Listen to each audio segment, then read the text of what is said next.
Berarti kalau kita total pada anak stunting itu sudah terjadi penurunan IQ sebesar 30 poin.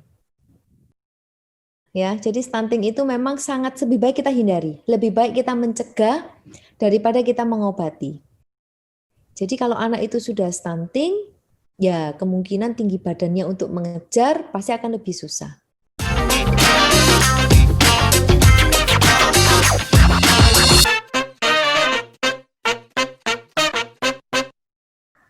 Halo semuanya, kembali lagi di Medika dengan aku Owen. Di video sebelumnya kita sudah bersama dengan kakak-kakak Fakultas Kedokteran Angkatan 2017 membahas tentang gimana sih kehidupan di Fakultas Kedokteran Widya Mandala itu. Nah, hari ini saya sudah bersama dengan Dr. Zenia, yaitu seorang dokter spesialis anak sebagai narasumber hari ini. Selamat sore dokter, bagaimana kabarnya hari ini? Selamat sore, baik-baik. Baik. Terima kasih kepada Dr. Zenia sudah mau menyempatkan hadir pada hari ini. Sebelum kita berbicara lebih lanjut, ada baiknya kita mengenal lebih dalam narasumber kita pada hari ini. Berikut adalah CV dari Dr. Zenia. Nama lengkap beliau adalah Dr. Zenia Angelina, spesialis anak, magister biomed. Tempat tanggal lahir beliau adalah Surabaya, 25 September 1985. Beliau menempuh pendidikan dokter Fakultas Kedokteran Universitas Airlangga dan lulus pada tahun 2009. Lalu beliau menempuh pendidikan dokter spesialis ilmu kesehatan anak Fakultas Kedokteran Universitas Brawijaya, Rumah Sakit Umum Dr. Saiful Anwar, dan lulus pada tahun 2016. Lalu Dr. Zenia menempuh pendidikan magister biomedik Universitas Brawijaya dan lulus pada tahun 2017. Dan tempat bekerja Dr. Zenia sekarang adalah sebagai dosen tetap Fakultas Kedokteran Universitas Katolik Widya Mandala Surabaya, lalu ada Rumah Sakit Gotong Royong Surabaya, dan Rumah Sakit Geraha Husada Petrokimia Gresik. Nah, jadi pada hari ini Dr. Zenia akan membahas tentang stunting yang merupakan salah satu permasalahan anak yang banyak ada di Indonesia, terutama di daerah-daerah yang terpencil. Nah, baiklah, kita tidak perlu berlama-lama lagi. Mari kita langsung bertanya-tanya kepada Dr. Zenia hal-hal seputar stunting. Baik, dokter. Untuk pertanyaan pertama, kita mulai dari apa pengertian dari stunting itu? Karena mungkin banyak orang yang belum mengetahui ya apa itu stunting. Iya. Oke, jadi stunting ini sebenarnya sekarang merupakan suatu masalah kesehatan yang sudah semakin dikenal oleh masyarakat gitu ya. Jadi banyak sekali pasien-pasien kalau kontrol ke praktekan saya untuk imunisasi gitu, ibu-ibunya sudah mulai aware dan mereka sudah sering bertanya, "Dok, anak saya stunting nggak?" gitu. Nah, sebenarnya stunting itu pengertiannya adalah suatu perawakan pendek dengan panjang atau tinggi badan menurut usia, diplotkan nanti di kurva ya, dan hasilnya itu ada di bawah min 2 SD. Akan tetapi perlu digarisbawahi di sini bahwa stunting itu bukan hanya masalah anak itu dengan perawakan pendek saja. Akan tetapi karena hal ini sebenarnya didasari oleh kekurangan gizi yang kronik. Sehingga kalau misalnya ada pasien baru nih, baru datang, kemudian kita plotkan, lalu kita lihat ternyata dari kurvanya dia status tinggi badan per usianya ada di bawah min 2 SD. Kita tidak boleh serta-merta menyatakan bahwa anak itu stunting. Karena untuk stunting harus ada underlying-nya berupa kekurangan gizi kronik. Sehingga kita harus benar-benar evaluasi betul. Akan lebih bagus sebelum kita mendiagnosis stunting, itu kita evaluasi dulu perkembangan anaknya setiap bulan. Bagaimana riwayat tinggi badan sebelumnya. Nah, baru dari situ kita mungkin bisa menentukan apakah anak itu stunting atau tidak. Baik, dokter. Nah, gitu ya. Jadi teman-teman yang menonton, kalau misalnya ada melihat seorang anak yang pendek tapi umurnya sudah agak tidak sesuai gitu, bukan berarti dia stunting gitu ya, dokter. Iya. Harus dilihat dulu kondisi gizinya. Baik. Seberapa besar, Dok, angka kejadian stunting di Indonesia ini? Saya mulai dari secara global dulu ya. Jadi kalau untuk secara global di seluruh dunia, stunting ini sebenarnya memang merupakan masalah kesehatan. Jadi nggak cuma di Indonesia aja, tetapi mengenai pada semua negara yang ada di dunia. Hanya saja memang prevalensi stuntingnya itu berbeda-beda. Yang menjadi fokus masalah kesehatan kita sebagai tenaga kesehatan di Indonesia, itu karena stunting itu kalau di Indonesia, kalau kita lihat di gambar ini ya, Nih, Indonesia ada di sini ya. Kita lihat dia ada di warna pink, yang artinya prevalensinya adalah lebih dari sama dengan 30%. Dan ini merupakan prevalensi yang cukup tinggi, sehingga ini memang menjadi masalah bagi kita. Sementara untuk prevalensi stunting secara global itu kisarannya ada di 21,9%. Sehingga memang ini adalah PR untuk kita, bagaimana cara kita untuk mencegah stunting pada generasi berikutnya supaya prevalensinya tidak semakin bertambah besar. Ini saya ambil data ya dari Badan Litbangkes Kementerian Kesehatan RI tahun 2019.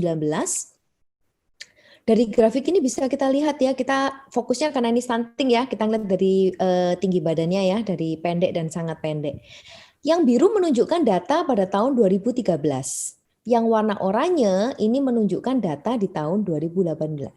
Kalau kita melihat grafik ini, memang kesannya sudah ada perbaikan. Yang sebelumnya 37,2%, sekarang sudah turun menjadi 30,8%. Akan tetapi, jangan dilupakan bahwa sesuai dengan kriteria WHO, stunting ini sebaiknya kita turunkan sampai di bawah 20%. Jadi ini memang masih jadi PR yang cukup berat, ya. Apalagi ditunjang oleh suatu fakta bahwa stunting di Indonesia ini termasuk yang tertinggi kelima di dunia dan tertinggi di Asia Tenggara. Sehingga ini tentu jadi beban masalah kesehatan untuk kita.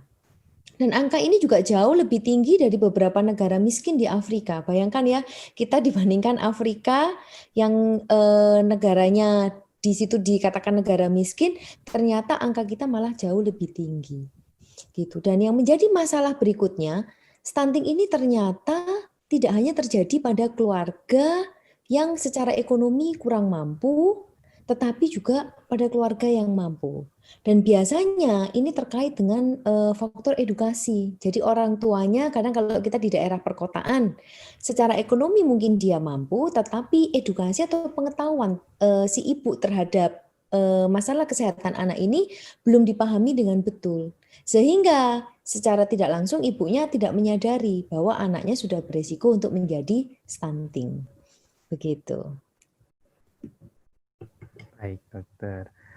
Jadi teman-teman ya, kita kalau dari data yang diberikan oleh dokter Zenia ini memang sudah terlihat turun, tetapi jangan terlalu senang dulu karena angka itu masih belum mencukupi buat yang yang seharusnya, karena kita masih termasuk yang tinggi ini. Jadi tetap harus diperhatikan dengan baik ya dokter kita. Iya, betul.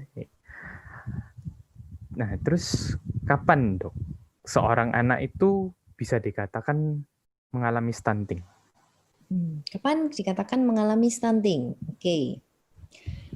Ada berbagai tipe undernutrition atau kekurangan gizi ya. Ini yang normal adalah yang sebagai kontrol ya. Kalau pada anak yang kurus atau wasting kita sebutnya, itu biasanya anaknya tinggi badannya masih oke, dia masih mengikuti usia. Akan tetapi anaknya akan tampak kurus. Sedangkan untuk pada stunting, itu biasanya memang sudah tinggi badannya, dia tidak sesuai untuk anak usianya. Lalu dikatakan underweight kalau misalnya dia gizinya statusnya adalah gizi kurang. Perlu kita ketahui bahwa ada yang disebut sebagai tinggi potensi genetik.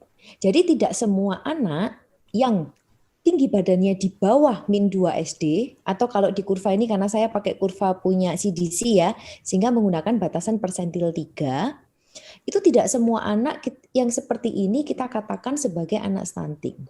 Contohnya begini, pada kurva CDC ini bisa kita lihat, anak ini dari tahun ke tahun, dia tinggi badannya berada di bawah persentil 3. Jadi anak ini secara umum kesannya pendek. Dan mungkin kalau dibandingkan dengan teman-teman seusianya, dia kelihatan pendek sendiri. Tetapi apakah ini stunting? Ini bukan stunting. Kenapa? Karena anak ini walaupun dia selalu berada di bawah persentil 3, tetapi dari tahun ke tahun,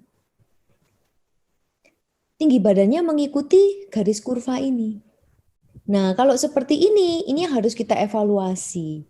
Apakah dia memang adalah suatu familial short stature yang artinya memang karena kedua orang tuanya potensi genetiknya pendek sehingga anaknya pendek. Atau yang kedua, yang kita sebut sebagai constitutional delay of puberty. Yang artinya mungkin di awal kehidupan dia kesannya pendek, tetapi karena dia mengikuti kurva, kita tidak perlu melakukan intervensi terlalu banyak. Kita melakukan observasi saja. Ketika nanti akhirnya anaknya memasuki masa pubertas, dia bisa mengejar grafik pertumbuhannya dia untuk memasuki kanal yang sesuai. Nah, ini biasanya kita harus evaluasi dulu bagaimana tinggi potensi genetik. Tinggi potensi genetik nanti kita hitung menggunakan rumus. Nanti kita lihat lalu apakah anak laki atau anak perempuan ya, karena rumusnya berbeda sedikit ya. Kalau anak laki di sini di plus 13 cm, kalau anak perempuan di minus 13 cm. Lalu kita lihat bagaimana tinggi ibu dan tinggi ayahnya, lalu kita masukkan. Harapannya kalau memang dia adalah suatu constitutional delay of puberty, ketika anak ini sudah memasuki masa puber, dia bisa mencapai kanal sesuai dengan tinggi potensi genetiknya. Ini memang berbeda dengan familiar short stature. Kalau pada familiar short stature, karena memang secara genetik kedua orang tua itu pendek, kemungkinan anak itu sampai besar pun tidak akan mencapai kurva yang berada di kurva normal begini. Akan tetapi yang penting adalah dari tahun ke tahun ketika kita evaluasi tinggi badannya sesuai dengan garis kurvanya ini. Begitu. Jadi kalau seperti ini kita nggak bisa bilang ini adalah suatu stunting. Dikatakan stunting kalau misalnya anak ini katakanlah awalnya dia berada di persentil 50. Lalu kemudian karena dia kekurangan gizi kronik yang tidak segera dilakukan penata laksanaan secara adekuat, lama-lama dari tahun ke tahun akan terlihat bahwa tinggi badannya dia akan memotong. Nah, kalau sudah seperti ini dan sampai dia berada di bawah persentil 3, nah ini yang kita sebut akhirnya sebagai stunting. Kalau seperti itu, harus betul-betul dicari penyebabnya dia apa. Gitu. Oke, baik dokter. Jadi ada beberapa yang harus diperhatikan gitu ya dok? Iya. Faktor-faktornya dan hitungan-hitungan berbagai macam gitu ya. Jadi dok, penyebab utama terjadinya stunting ini apa? Penyebab stunting. Tidak ada satu penyebab pasti ya kalau untuk stunting ini. Dan ini semua terkait dengan faktor resiko juga. Jadi kalau kita ngomong satu penyebab pasti biasanya susah untuk ketemu gitu ya. Karena stunting ini memang merupakan suatu masalah yang terkait dari beberapa faktor yang menyebabkan kejadian ini. Gitu. Ini saya ambil datanya ya dari suatu jurnal. Beberapa faktor resiko yang menyebabkan stunting pada masa anak-anak. Itu salah satunya yang disebutkan adalah nutrisi maternal dan kondisi infeksi pada ibu, adanya kondisi anemia pada ibu dengan status gizi kurang, atau misalnya pada faktor lingkungan, misalnya karena sanitasi yang tidak baik, gitu ya. Jadi higienitas, sanitasi di lingkungannya dia tidak baik. Atau misalnya karena pada faktor masa anak-anaknya. Jadi anaknya sendiri yang karena faktor nutrisinya dia tidak baik, sehingga anaknya mudah mengalami infeksi yang kemudian menyebabkan akhirnya status gizinya pun semakin bertambah jelek gitu ya. Jadi memang ada berbagai faktor dan ini biasanya memang terkait satu sama lain. Sehingga kita nggak bisa ngomong satu penyebab pastinya ini gitu ya. Gambar ini menunjukkan bahwa anak yang stunted, anak yang stunting itu kemudian dia dalam perjalanan usianya dia akan menjadi anak perempuan yang kekurangan gizi. Anak perempuan kekurangan gizi tidak segera kita lakukan intervensi, kita biarkan saja, lalu kemudian dia menjadi dewasa, dia akan menikah ya, kemudian mengandung, dia akan mengandung tetapi dengan status gizi yang kekurangan nutrisi atau malnourished ini. Akibatnya karena ibunya ini kekurangan nutrisi, maka asupan nutrisi yang diberikan ke janinnya pun juga akan tidak baik. Akhirnya ini akan menyebabkan salah satunya menyebabkan bayinya lahir dengan berat badan yang rendah. Bayi lahir dengan berat badan rendah tidak segera kita lakukan intervensi, dibiarkan saja, maka dia akan bertumbuh menjadi anak yang stunted. Dan ini tentu aja akan menjadi suatu vicious cycle. Ini adalah suatu lingkaran setan. Nah, ini adalah tugas kita, bagaimana caranya kita harus memotong rantai ini, supaya kita bisa memperbaiki bukan hanya masalah prevalensi datanya, tetapi kita bisa memperbaiki generasi penerus kita. Oke, baik dok. Wah, menakutkan juga ya dok. Jadi bisa ada suatu siklus begini sampai kalau misalnya tidak diintervensi secara langsung, nanti ya begini terus nanti jadinya. Ini suatu yang sangat menakutkan dok. Iya. Tapi apakah ini siklusnya cuma khusus buat perempuan dok? Apakah untuk seorang pria tidak ada siklus begini juga? Pada anak laki pun begitu. Cuman bedanya begini, kenapa ini fokusnya pada anak perempuan? Karena memang anak perempuan itu adalah cikal bakal seorang ibu, ya. Sehingga memang pada anak laki pun kita harus tetap juga memperhatikan. Kenapa? Karena yang namanya generasi penerus bangsa itu tidak hanya masalah pada anak perempuannya, tetapi anak laki kan juga. Generasi penerus bangsa itu kan terdiri dari berbagai sektor kan, dari sektor ekonomi, sektor politik, sektor kesehatan, dan siapapun dalam gender apapun itu bisa terlibat dalam sektor itu. Nah, nanti salah satu penyebabnya terkait dengan efek samping ya. Apa sih sebenarnya yang terjadi kalau misalnya anak itu terjadi stunted gitu. Nah, itu nanti bisa dijelaskan lagi gitu. Baik dokter. Nah, tadi dokter sudah menyinggung tentang efek samping dari stunting. Bagaimana dok efek stunting pada pertumbuhan dan perkembangan anak itu? Oke, jadi sebelumnya mungkin saya cerita dulu ya di awal ya. Ini adalah menunjukkan bagaimana pentingnya 1000 hari pertama kehidupan.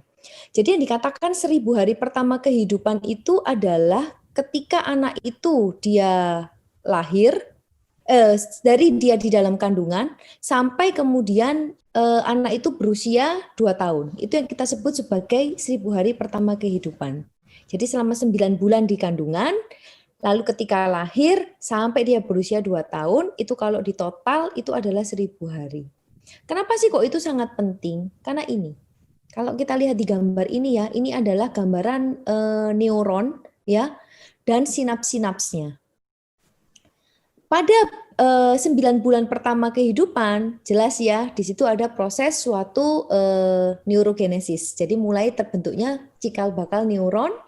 Kemudian ketika anak itu lahir, dia sudah punya bekal nih, neuronnya sudah dibentuk selama dia ada di dalam kandungan. Nah, neuron ini dalam 2 tahun pertama kehidupan, kalau kita ngelihat ya, dari grafiknya ini, nah salah satu fungsi neuron itu kan ada fungsinya untuk fungsi sensoris, fungsi kemampuan bahasa, dan nanti kedepannya adalah fungsi kognitif. Nah, kita lihat dari 3 aspek ini. Dan ketiganya ini ternyata mengalami masa puncak pada 2 tahun pertama kehidupan. Sehingga ini sangat-sangat berperan penting. Gitu. Apalagi ditunjang dengan kita memberikan stimulasi pada anak, maka sinapsnya pun juga akan semakin berkembang. Sehingga sinaptogenesisnya pun akan semakin lebih baik. Kalau kita lihat ya, dari gambaran neuron yang seperti ini sepi, sampai menjadi yang seperti ini rame, ini terjadi karena neuron itu menghasilkan sinaps-sinaps. Dan sinapsnya itu akan saling berkesinambungan. Dan itu nanti yang menentukan derajat IQ atau intelijensi dari anak ini. Kalau kita lihat ya di grafik ya, di usia 2 tahun ini puncaknya. Setelah lewat 2 tahun, apa yang terjadi? Masih berkembang, tetapi dia sudah tidak berkembang terlalu pesat. Sehingga kalau kita mau melakukan intervensi, mau melakukan segala macam terapi, sebaiknya segera dilakukan di awal. Akan lebih baik sebelum hamil, ibunya sudah mendapatkan edukasi yang baik. Sehingga ketika dia hamil, status gizinya baik, bayinya lahir dalam kondisi optimal, tinggal nanti bagaimana cara kita meningkatkan dia di usia 2 tahun ini. Nah, ini adalah pentingnya dari 1000 hari pertama kehidupan.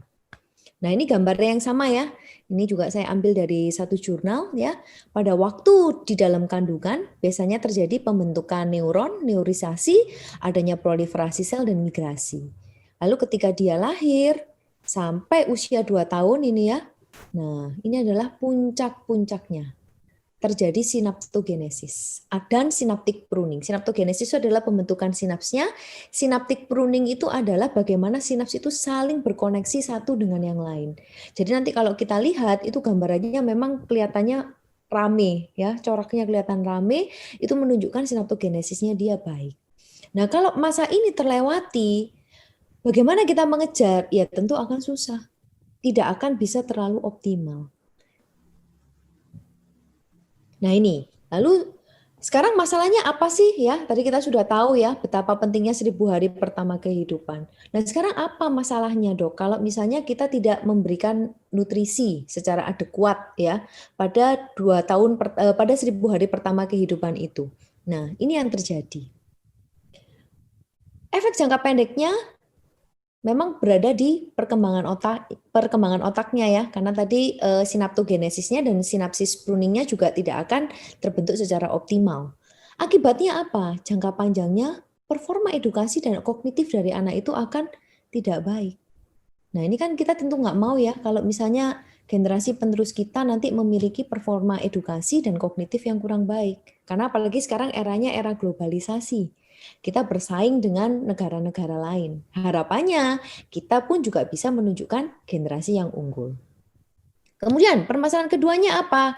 Karena dia kekurangan nutrisi, salah satu faktor nutrisi itu kan ada di protein. Nah ini nanti terkait dengan pertumbuhan massa otot, pertumbuhannya dia nanti supaya anaknya badannya bisa berisi, bisa tinggi, dan nanti terkait dengan komposisi tubuhnya.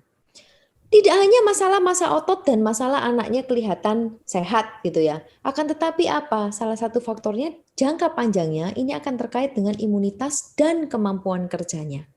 Kalau anaknya kurus ya, massa ototnya dia tidak banyak gitu ya. Bagaimana dia memiliki kapasitas kerja yang baik? Anaknya akan cenderung lemah. Ya, dan salah satu faktor protein itu memang membentuk imunitas karena bahan baku sel imun itu memang dibentuk salah satunya dari protein. Sehingga kalau anak ini kekurangan protein, otomatis imunitasnya akhirnya tidak baik. Jadinya apa? Anaknya sakit-sakitan. Ya, gampang batuk pilek gitu ya. Dikit-dikit batuk pilek gitu ya. Gampang ketularan. Nanti ada temennya sakit, nggak lama dia pasti ikut ketularan. Kalau dia imunitasnya tidak baik, menyebabkan anak ini akhirnya kalau anak sakit makannya tambah susah, nutrisinya semakin jelek, atau karena dia gampang sakit, dia akhirnya sering tidak masuk sekolah, lalu bagaimana nanti performa edukasinya? Nah ini nanti akhirnya saling terkait, begitu. Untuk efek jangka panjangnya adalah di metabolic programming, baik dari glukosa, lipid maupun protein. Karena apa? Karena komposisi tubuh anak itu memang mengalami perubahan dari usia ke usia. Ketika anak itu masih fase bayi, biasanya dia akan kelihatan cabi. Kenapa? Karena komposisi lemak tubuhnya pun juga lebih dominan. Komposisi lemak dan air ya, dibandingkan dengan komposisi massa ototnya. Ketika anak itu semakin bertambah usia, dia semakin berkembang, motoriknya semakin bagus, aktivitasnya semakin bertambah, mulailah massa ototnya terbentuk, pelan-pelan body fat-nya pun juga akan berkurang. Kalau misalnya anak ini kekurangan nutrisi, maka program metabolisme yang ada di dalam tubuh untuk mengatur glukosa, lipid, dan protein ini juga akan mengalami gangguan. Akibatnya apa? Ketika kita melakukan intervensi, ya, kita memberikan makan gitu ya, atau kemudian anaknya tiba-tiba jadi doyan makan gitu ya. Nah ini akhirnya resikonya di kemudian hari anaknya bisa mengalami metabolic syndrome. Entah itu diabetes, resiko terjadinya obesitas, penyakit jantung, tekanan darah tinggi, cancer, stroke, dan aging. Nah ini adalah efek yang sangat tidak kita harapkan terjadi. Gitu ya. Nah ini saya ngambil dari slide-nya salah satu guru besar di Fakultas Kedokteran Universitas Indonesia ya. Jadi beliau pernah menyampaikan bagaimana sih perjalanan dari bayi normal sampai menjadi stunting dan bagaimana dampak kognitifnya. Awalnya memang dimulai dari weight faltering, yang artinya adalah anak itu gagal untuk menaikkan berat badannya. Anak itu selalu dalam kondisi kurus dan tidak dilakukan intervensi apapun. Dengan kondisi weight faltering ini, ternyata sudah terjadi penurunan IQ sebesar 3-4 poin. Itu pada kondisi weight faltering. anaknya masih kurus, belum pendek. Kalau dia dilakukan tata laksana, ya, kalau ini ya, kalau dia dilakukan tata laksana secara memadai, berhasil kita intervensi, anaknya bisa normal. Akan tetapi IQ-nya sudah terlanjur turun 3-4 poin. Oke lah, IQ-nya turunnya nggak banyak gitu ya. Nah, lalu bagaimana kalau tidak segera dilakukan tata laksana atau tata laksana yang tidak memadai? Tidak diobservasi dengan betul, yang menyebabkan akhirnya anak ini tidak hanya kurus, tetapi status gizinya pun dia sudah menjadi gizi kurang atau gizi buruk. Nah, kalau sudah sampai pada kondisi gizi kurang atau gizi buruk, itu penurunan IQ-nya itu sudah turun lagi 15 poin. Turun 15 poin lagi. Sudah berapa yang turun? Sudah hampir 20 poin. Lalu kemudian kita lakukan tata laksana ya. Kita lakukan tata laksana, oh berhasil gitu ya, berat badannya bisa naik sesuai dengan target kita, laju pertumbuhannya pun dia ada perbaikan. Anaknya kemudian bisa kita intervensi, dia sudah normal. Tetapi dia sudah terlanjur turun IQ-nya 20 poin. Lalu bagaimana dengan anak stunting? Pada anak yang stunting, karena dari gizi kurang atau gizi buruk ini tidak dilakukan tata laksana secara adekuat, akhirnya anaknya jadi stunting. Ketika dia sudah menjadi stunting, itu IQ-nya turun lagi menjadi 15 poin. Berarti kalau kita total pada anak stunting, itu sudah terjadi penurunan IQ sebesar 30 poin. Dan itu tentu sangat bermakna. Kalau misalnya start ya, ketika dia lahir, misalnya nih, bakat IQ-nya ini ya, bakat IQ-nya misalnya katakanlah dia ada di 100. 100 itu kan IQ normal. Bagaimana kalau kemudian dia menjadi weight faltering? Lalu bagaimana kalau sampai dia menjadi gizi kurang? Bagaimana kalau dia sampai menjadi stunting? Nah, kan kalau misalnya dari 100 dia kemudian stunting, lalu IQ-nya tinggal 70, bagaimana? Nah, ini tentu akan mempengaruhi performa edukasi dan kognitifnya itu tadi. Ini data yang saya ambil dari PISA ya, yang terbaru tahun 2018 ya. Ini ya, ada satu hal sedih bahwa peringkat skor PISA anak Indonesia itu berada di bawah negara ASEAN lainnya. Dan ini tentu menunjukkan adanya permasalahan kualitas ya. Ini Indonesia ya. Ini biasanya kalau di PISA dia melihat dari kemampuan sains, membaca, reading, dan math gitu ya. Di ASEAN saja yang kita membandingkan diri dengan negara-negara tetangga. Lihat poinnya anak Indonesia itu di ketiga bidang ini semuanya ada di bawah negara ASEAN lainnya. Kalau di seluruh dunia ya, kita lihat yang sebelah kiri, Indonesia malah berada di sini ya.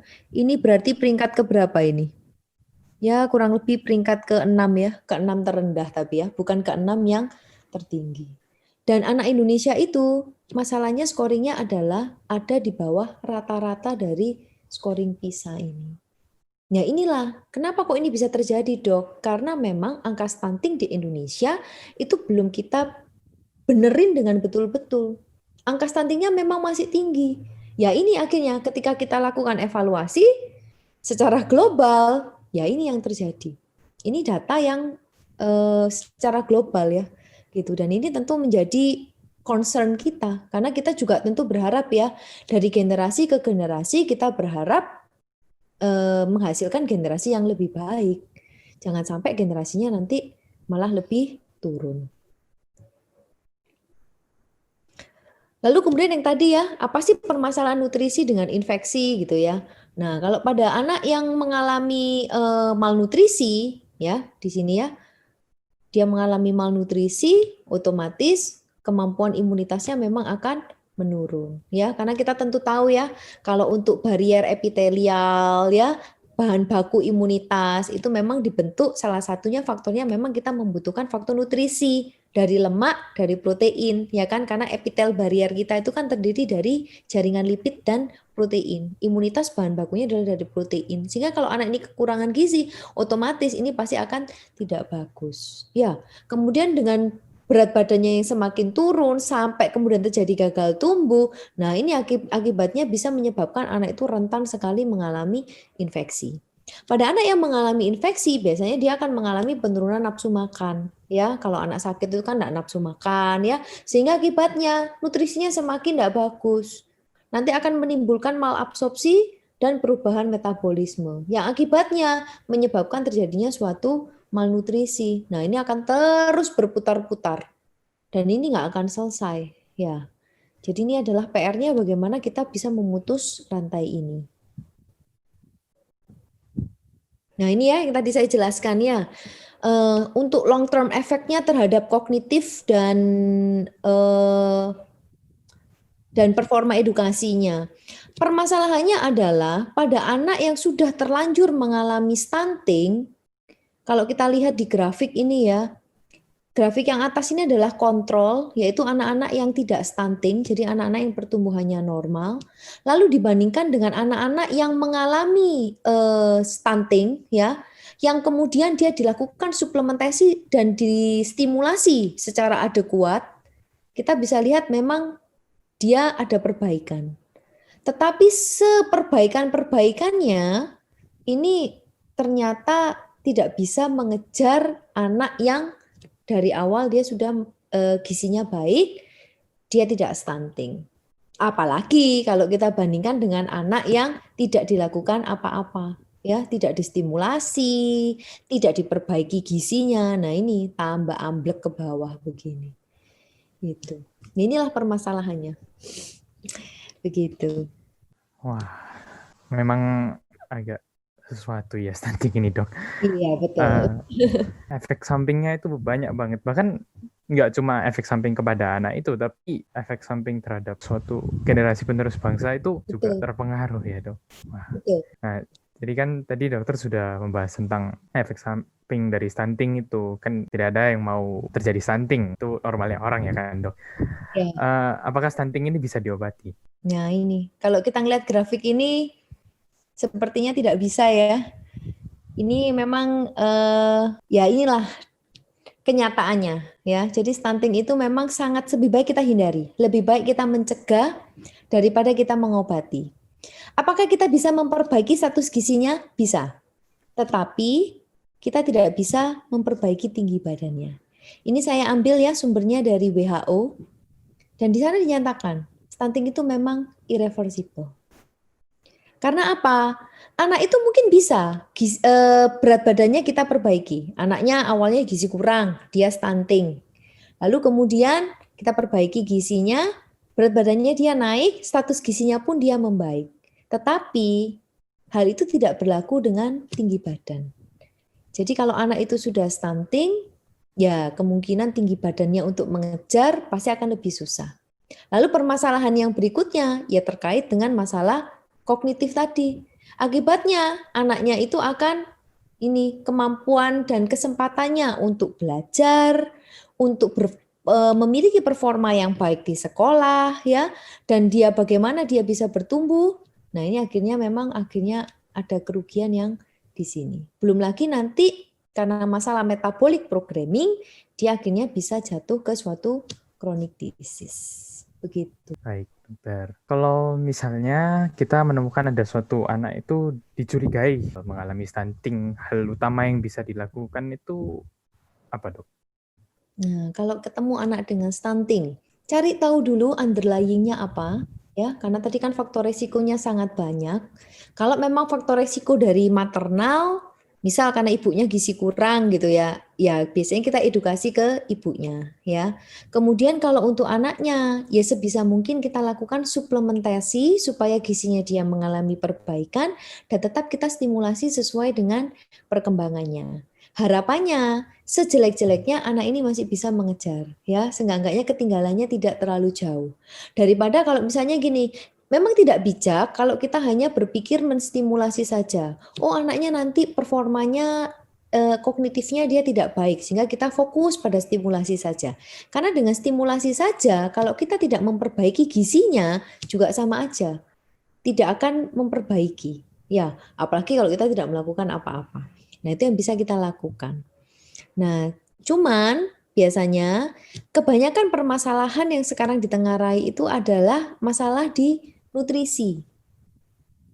Di nutrisi anak ya. Karena anak itu bukan suatu dewasa mini, bukan suatu dewasa kecil. Ya mereka anak-anak. Kenapa? Karena anak-anak itu memiliki proses tumbuh dan kembang.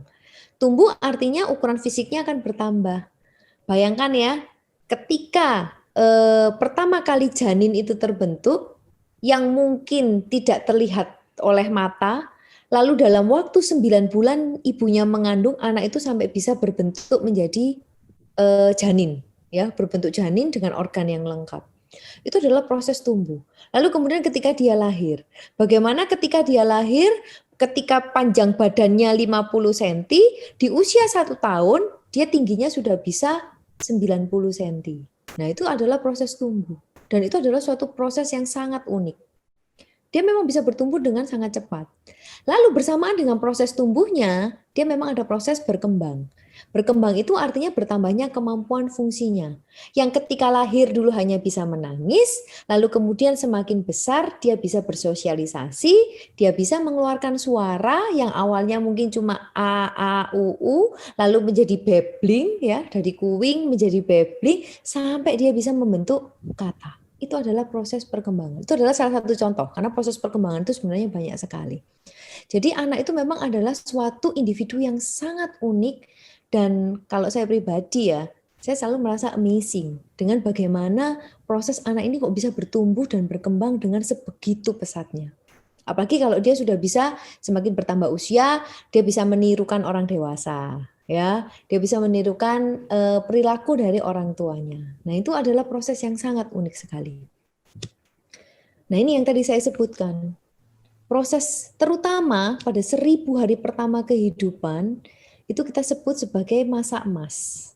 Kenapa masa emas? Karena dia memang bertumbuh dan berkembang dengan sangat pesat pada 1000 hari pertama itu. Sehingga apa yang kita rasakan, apa yang kita lakukan terhadap anak tersebut, itu akan mempengaruhi nanti ke depannya dia bagaimana. Kita sekarang fokusnya di nutrisi ya. Kalau kita cerita banyak nanti waktunya juga nggak cukup gitu ya. Nah, nutrisi ini memang salah satu faktor yang sekarang menjadi fokus kita, karena ternyata masalah stunting ini terutama ya, itu sebenarnya terkait dengan masalah nutrisi. Kita tahu ya, kalau dari lahir sampai usia 6 bulan pertama kehidupan, memang kita sarankan untuk memberikan ASI saja, yang kita sebut sebagai exclusive breastfeeding. Jadi kita tidak memberikan apapun, hanya ASI. Nah, kita berharap kalau kita bisa meningkatkan pemberian ASI, maka kita bisa meningkatkan kesehatan dan perkembangan dari anak. Ya, selain itu juga memberikan kesehatan untuk ibunya, karena salah satu faktor pemberian ASI itu bisa mencegah ibu mengalami misalnya penyakit kanker payudara, salah satunya itu ya. Harapannya, karena kandungan ASI itu adalah suatu kandungan yang sangat magic ya, karena di dalamnya itu memiliki nutrisi yang sangat lengkap, dan bukan hanya nutrisi saja, tetapi juga ada faktor kekebalannya di situ, ada faktor pre dan probiotik yang membantu kesehatan saluran cerna. Harapannya anak itu akan memiliki perkembangan kognitif yang baik, perkembangan belajar dan edukasi yang baik, anaknya nanti menjadi produktif ya, dan nanti akan menjadi sumber daya ekonomi yang baik. Nah, ini adalah komposisi yang ada pada ASI. Kalau kita lihat ya, memang sebagian besar isinya adalah air. Ya, tetapi di situ juga ada komponen-komponen makronutrien yang penting. Ya, dari karbohidrat, lemak maupun dari protein. Komponen terbesarnya memang ada di karbohidrat, yang kedua ada di lemak. Kenapa kok lemaknya tinggi? Nah, kalau kita tahunya biasanya kalau kita ngomong lemak itu sebenarnya nggak boleh terlalu banyak ya. Kalau kita orang dewasa, kita nggak mau lemak itu banyak-banyak, karena itu biasanya merupakan salah satu faktor resiko terjadinya obesitas dan metabolic syndrome. Akan tetapi, hal ini berbeda dengan dewasa. Karena apa? Lemak itu merupakan salah satu faktor nutrisi yang kita perlukan untuk perkembangan otak, mata, dan sistem saraf. Nah, tadi kan sudah cerita tuh tentang neurogenesis dan sinaptogenesis. Nah, inilah pentingnya. Kenapa kok akhirnya komposisi ASI ya memang sudah ciptaan Tuhan ya, kita tidak bisa mengubahnya. Memang sudah dari Tuhan yang memberikan bahwa komponen lemak itu diberikan dalam jumlah yang cukup besar, karena memang dia sangat diperlukan untuk proses perkembangan dari anak ini. Selain itu di dalam ASI dia juga mengandung vitamin dan mineral. Dan dia juga mengandung prebiotik dan probiotik. Dan yang lebih baiknya lagi dari ASI adalah semua komponen nutrisi yang ada di ASI ini semuanya relatif lebih mudah diserap dibandingkan kalau kita memberikan susu formula. Kalau nanti kita bandingkan komposisi antara susu formula dengan ASI, memang kadang kesannya susu formula memiliki komposisi nutrisi yang lebih tinggi. Kelihatannya, oh karbohidratnya lebih tinggi, proteinnya lebih tinggi, lemaknya lebih tinggi. Akan tetapi kemampuan tubuh bayi untuk menyerap itu akan lebih baik pada komponen nutrisi dari ASI. Hampir 100% komposisi ASI itu akan diserap sempurna oleh bayi. Berbeda dengan komposisi dari susu formula. Nah, ini menunjukkan ya yang tabel ini adalah distribusi kalori yang memang dibutuhkan oleh janin selama masa pertumbuhannya. Jadi distribusi kalorinya memang 54% distribusi kalori ini dipakai dari lemak. Karena memang bayi itu prosesnya pertumbuhan perkembangannya apalagi di 2 tahun pertama memang sangat pesat. Sehingga dia memang sangat membutuhkan lemak. Ya, yang kedua, komponen kedua adalah dari karbohidrat dan kemudian dari protein. Nah, ini berbeda kan kalau dengan dewasa. Kalau pada dewasa, kebalikannya, kita butuh yang terbanyak adalah karbohidrat. Lalu kemudian lemak dan protein dalam jumlah secukupnya. Nah, ini perbedaannya dari sini aja udah kelihatan ya, bahwa anak itu tidak boleh disamakan dengan dewasa. Nah, ini gambar ini menunjukkan, ini saya suka sekali gambarnya ya, karena gambar ini menunjukkan sekali betapa bagusnya ASI. ASI itu secara umum pada ibu manapun dalam status ekonomi apapun dia akan mengandung ini semua. Nah, ini tidak bisa dibuat oleh formula. Formula paling bisanya cuma bikin karbohidrat, protein, lemak ya, menambahkan fortifikasi dengan vitamin dan mineral. Tetapi enzim, growth factor, antiparasit, anti alergi, antivirus, hormon, dan antibodi lainnya itu nggak bisa. Sampai sekarang tidak ada satupun susu formula yang bisa menciptakan ini. Dan ini adalah benefits of breast milk. Harapannya karena komposisi dari ASI itu memang sangat lengkap dan memang sangat sesuai untuk bayi, harapannya bayinya pun juga bisa memiliki perkembangan dan pertumbuhan yang optimal. Perkembangan di semua organ tubuhnya, terutama memang di otaknya, dan harapannya dia memiliki daya tahan tubuh yang baik, sehingga dia nanti bisa menjadi anak yang sehat. Yang menjadi masalah adalah gimana kalau ASINya nggak cukup, ya? Karena seringkali kita ketemu nih masalahnya, dok ASI saya nggak cukup gitu ya, sudah diupayakan dipompa gitu ya. Memang kadang kita tidak bisa memperkirakan, memprediksi ibu mana yang ASINya bakal cukup, ibu mana yang ASINya tidak cukup. Nah, kalau ASINya nggak cukup, apa yang bisa dilakukan? 1, coba dulu untuk menyusui langsung. Lalu kita evaluasi, jangan lupa dievaluasi bagaimana proses pertumbuhannya dia. Apakah berat badannya naik? Kalau memang dia naik, mengikuti kurva, silahkan diteruskan. Tetapi kalau dengan menyusui langsung, ternyata berat badannya ini naiknya tidak optimal, sebaiknya memang kita sarankan ASINya diperah dulu. Supaya kita tahu berapa ya kira-kira jumlahnya gitu. Kalau dari ASI perah diperkirakan tidak cukup, maka boleh kalau ibunya masih berkeinginan untuk memberikan ASI, boleh untuk mencari ASI donor. Tapi kalau ASI donor sebaiknya cari yang higienis ya. Jadi harus dari bank donor ASI sebenarnya yang lebih baik. Karena kalau dari bank donor ASI biasanya ASINya sudah di-screening sehingga dalam kondisi yang higienis. Akan tetapi kalau misalnya karena tidak semua daerah memiliki bank donor ASI ya, sehingga nah ini pilihan terakhir memang diberikan susu formula. Pilihannya adalah ini. Jadi apakah susu formula itu tidak baik? Ya tidak juga. Karena sebenarnya susu formula itu diciptakan untuk membantu ibu yang memang memiliki permasalahan ASI yang tidak cukup. Nah, kemudian setelah dia memasuki masa 6 bulan, ini ibu-ibu biasanya sudah mulai galau. Kenapa? Karena waktunya anaknya mendapatkan MPASI atau makanan pendamping ASI. Biasanya ini adalah salah satu sumber kegalauan yang paling utama dari banyak ibu. Syarat untuk memberikan MPASI sebaiknya adalah satu, dia harus tepat waktu.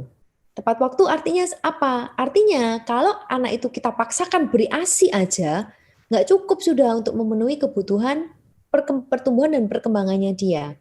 Nah, kalau secara umum, secara global, itu memang di sekitar usia 6 bulan. Lalu syarat MPASI yang kedua adalah adekuat. Jadi dia harus diberikan supaya bisa memenuhi kebutuhan energi, protein, dan mikronutrien. Jadi komponen dari makro dan mikronutriennya harus optimal. Lalu sebaiknya diberikan secara responsif. Artinya apa? Konsisten. Harus kita mengenali bagaimana sinyal lapar atau kenyang dari anak itu. Tidak boleh dipaksakan. Ya. Kemudian yang terakhir dan tidak kalah penting adalah aman dan higienis. Jelas kalau kita mempersiapkan, kita membuat MPASI, caranya, bahannya, dan alat yang kita gunakan itu jelas harus aman dan higienis. Nah, ini kelihatan ya, kalau pada waktu 6 bulan pertama kehidupan, ASI ini masih cukup untuk memenuhi kebutuhan tumbuh kembang dari si bayi. Ketika anak itu berada di usia 6 bulan ya, secara umum di usia 6 bulan, ASI ini komposisinya karena tetap sama begini, sementara anaknya bertambah besar, nah ini akhirnya ada gap. Gap kebutuhan nutrisi yang sudah tidak bisa lagi dipenuhi oleh ASI.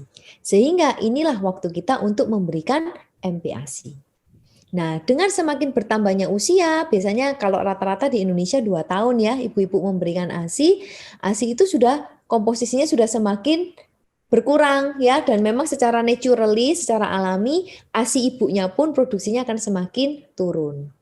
Sehingga inilah tujuan dari MPASI. Bagaimana kita mengenalkan makanan ya yang awalnya hanya untuk mendampingi ASI saja karena tidak mencukupi kebutuhan nutrisi bayi, lalu sampai MPASI itu bisa menjadi replacement gitu. Jadi kalau anaknya susah makan, anaknya tidak mau makan makanan padat, jangan digantikan dengan menyusui atau susu ya, karena goalnya ini replacement ini. Ya karena nggak mungkin seorang anak hidup hanya dengan minum susu saja. Ini menunjukkan energi gap ya yang kita peroleh ya. Ketika anak itu di usia 6 bulan ya, ada 200 kalori yang harus dipenuhi dari MPASI. Semakin anaknya bertambah besar karena komposisi ASI itu ya sudah flat segitu, maka kebutuhan yang harus dipenuhi oleh MPASI pun juga akan semakin bertambah besar. Nah, ini kalau dari segi nutrisinya ya, dari segi kebutuhan kalori ya. Kalau kalori biasanya didapat dari karbohidrat dan lemak ya. Nih, sudah ada energi gap ya. Dari proteinnya juga ada energi gap. Nah, terutama memang dari segi mineralnya. Kalau dari segi iron, ASI ini malah sudah tidak lagi sangat optimal kalau kita paksakan untuk mencukupi kebutuhan zat besinya dia. Gapnya memang sangat besar. Itu sebabnya biasanya kita lihat case by case sih gitu ya. Kalau memang kita rasa perlu, kita bisa berikan suplementasi zat besi pada saat anak itu memulai MPASI. Itu bisa diberikan. Nah, lalu kapan nih bayi dikatakan siap MPASI? Kalau tadi ada 4 syarat MPASI, sekarang kita lihat faktor dari bayinya. Yang pertama, bayinya biasanya kalau anak 6 bulan, ketika dia didudukkan, dia sudah bisa duduk. Kepalanya tegak ya, ini ya kelihatan ya. Kepalanya dia tegak, walaupun dia masih bersandar, tapi kepalanya sudah tegak. Jadi dia tidak jatuh-jatuh yang menunjukkan anak ini ototnya sudah kuat untuk menunjang dia untuk makan. Yang kedua, biasanya respon untuk menjulurkan lidahnya itu biasanya sudah berkurang. Masih ada, tetapi sudah sangat berkurang. Yang ketiga, biasanya anaknya sudah menunjukkan ketertarikan terhadap makanan. Jadi kalau melihat orang tuanya makan, atau dia kalau punya kakak, melihat kakaknya makan, dia akan ngeliatin. Dan biasanya akan berusaha diambil gitu ya. Dan ini adalah tanda-tanda bayi siap MPASI. Ya, saya rasa untuk faktor nutrisi itu ya yang penting ya. Kita sebenarnya tujuannya adalah memenuhi kebutuhan gizi anak itu. Harapannya dengan memenuhi kebutuhan gizi, kita bisa mencegah terjadinya stunting. Gitu ya. Baik dokter. Ada satu pertanyaan terakhir sih, Dok. Oke. Karena ini berhubungan dengan kasus pandemi di Indo kan tinggi banget ya, Dok. Dan Ya. kita susah buat ngapa-ngapain. Dan kasus stunting di Indonesia juga masih memprihatinkan. Iya. Kan dua ini mungkin baik secara langsung dan tidak langsung tidak berhubungan. Apa yang bisa dilakuin, Dok, biar bisa mencegah stunting ini tidak tambah parah gitu? Iya. COVID memang secara tidak langsung terkait dengan faktor imunitas ya, karena COVID itu adalah penyebabnya dari virus, dan rata-rata sih secara umum ya, penyakit virus itu tidak ada obat khususnya. Secara umum memang dia sifatnya adalah self-limiting. Sehingga supaya dia bisa self-limiting, supaya kita bisa menyembuhkan diri kita memang harus memiliki kebutuhan gizi yang baik. Karena itu tadi salah satu faktornya. Bahan baku imunitas kita ada di protein. Bahan baku epitelial barrier kita, sel-sel epitel kita itu juga ada faktor di lemaknya. Sehingga kebutuhan gizi ini memang harus dicukupi. Jadi kalau misalnya mau mencegah anaknya supaya tidak tertular COVID, ya satu, ikuti aja protokol kesehatannya, ya, protokol pencegahannya. Yang kedua, upayakan asupan nutrisi untuk anak itu bisa dicukupi secara optimal. Caranya bagaimana? Ya penuhi kebutuhan makro dan mikronutriennya. Kalau kebutuhan makronutrien jelas, tidak ada cara lain selain dari makanan, ya kan? Karena nggak ada yang namanya susu memenuhi kebutuhan makronutrien kita, nggak ada ya. Jadi memang kita mau nggak mau harus makan. Kalau untuk mikronutrien kita memang bisa dibantu dengan suplementasi vitamin dan mineral. Begitu. Baik, terima kasih, Dokter. Tadi kita sudah mendengarkan banyak sekali informasi-informasi tentang stunting ya. Seperti yang sudah disampaikan oleh Dokter Zenia tadi, bahwa stunting ini kan merupakan masalah kesehatan di dunia yang masih cukup banyak. Dan di Indonesia salah satunya yang tergolong sangat buruk gitu ya.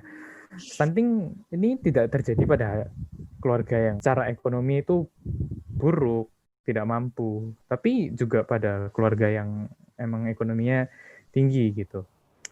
Stunting ini biasanya terjadi karena ada kurangnya pengetahuan dari orang tua tentang gizi anak. Stunting tidak hanya memberikan efek buruk pada pertumbuhan dan perkembangan fisik dari anak, tetapi juga mempengaruhi metabolisme tubuh dan berefek pada kognitif anaknya ke depannya sehingga tidak dapat beraktivitas dengan baik. Oleh karena itu, penting bagi kita untuk menyebarkan awareness tentang masalah stunting di Indonesia dan cara untuk mencegah agar tidak terjadi stunting.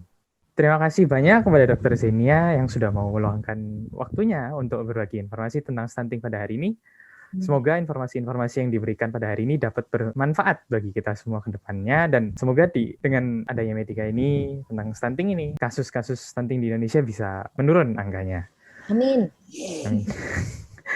Saya Owen mengucapkan terima kasih kepada kalian semua yang sudah mau menonton video kali ini. Mohon maaf bila ada kesalahan kata-kata.